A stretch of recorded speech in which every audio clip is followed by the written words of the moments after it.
Aibu inapokuwa ndani ya maisha ya mtu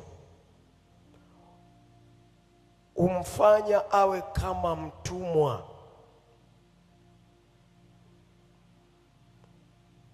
Kwani hawezi kujitoa na kujinasua katika hali hiyo kwa akili zake.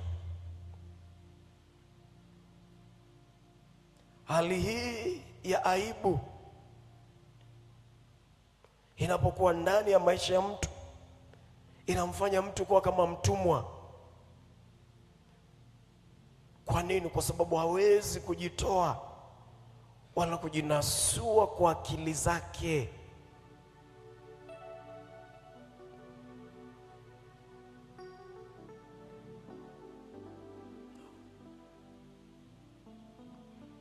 Hawezi kujinasua. Anatamani aone badiliko. Anatamani na yeye angekuwa vile anavyoona wengine wakiwa, lakini hawezi kujipeleka pale.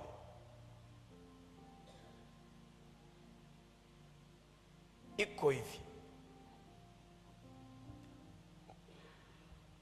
mwanamke anapoolewa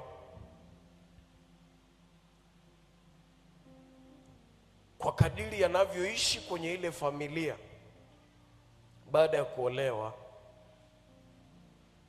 kuna matarajio ya ndugu wa upande wa waliomwoa kwamba sasa ndugu yetu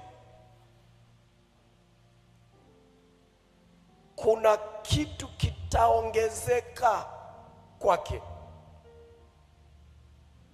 na cha kwanza wanachokitarajia ni uzao.